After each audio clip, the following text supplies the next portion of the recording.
BNC times நேயர்களுக்கு வணக்கம். இன்னைக்கு போதைப் பொருள் கடத்தலின் சர்வதேச கேந்திரமா தமிழ்நாடு மாறி இருக்கு. அதுவும் 2021ல ஸ்டாலின் ஆட்சிக்கு வந்த பின்னாடி தமிழ்நாட்டுல போதைப் பொருள் அப்படின்றது பெட்டி கடையில வாங்குற மாதிரி கிடைக்குது. ஆன்லைன்ல ஆர்டர் போட்டா வீடு தேடி வந்து டெலிவரி பண்ற அளவுக்கு போதைப் பொருள் புழக்கம் அதிகரிச்சுட்டு இருக்கு. திருப்பூர் மாவட்டம் உடுமலை பக்கத்துல காரத்தொழுவு கிராமத்துல இருக்கிற அரசு பள்ளியில ஒரு கும்பல் உட்காந்து மது அருந்துகிட்டு இருந்திருக்காங்க. அந்த பள்ளியில வேலை செய்யற ஆசிரியர் முகமது அவங்க கிட்ட இது பள்ளிக்கூடங்க, ஏன் இங்க உட்காந்து சரக்கடிக்கிறீங்க, வெளியில போங்கன்னு சொல்லியிருக்காரு. இதனால கோபமடைஞ்ச அந்த போதை கும்பல் ஆசிரியர் மீது பெட்ரோல் வீசி எரிக்க முயற்சி செஞ்சிருக்காங்க.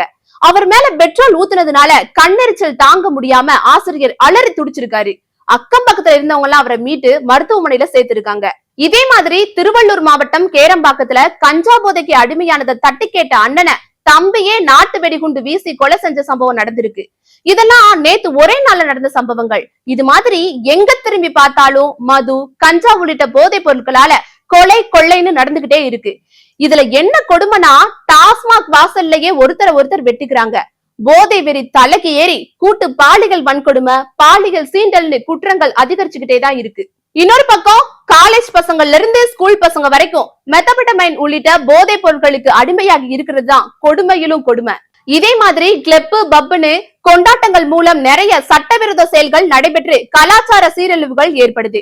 இந்த மாதிரி ட்ரக் மாஃபியா கும்பலோட அராஜகத்தால பாதிக்கப்படுறது என்னமோ அப்பாவி ஏழை ஜனங்க தான். ஆனா இதையெல்லாம் இந்த திமுக அரசு கை கட்டி வேடிக்கை பார்த்துட்டு தான் இருக்கு. அது ஏன் உங்களுக்கு தெரியுமா? ஏன்னா அவங்க கட்சியை சேர்ந்தவங்க தான் இந்த போதைப் பொருள் நெட்வொர்க்ல முக்கிய புள்ளியா இருக்காங்க. அப்புறம் எப்படி இந்த ஆட்சி போதையை ஒழிக்கும்? போதையின் பிடியில இருந்து தமிழ்நாட்டை மீட்டு போதையில்லா தமிழகத்தை உருவாக்குவோன்னு தமிழக மக்களாகிய நாம தான் முடிவெடுக்கணும். அதுக்கான ஒரு வாய்ப்பு தான் 2026 சட்டமன்ற தேர்தல். நமக்கு தேவை போட்டோ ஷூட் நடத்துற தலைவரா, மக்களுக்காக மக்களோட பயணிக்கிற தலைவரா அப்படின்னு மக்களாகிய நாம தான் சிந்திக்கணும். நன்றி.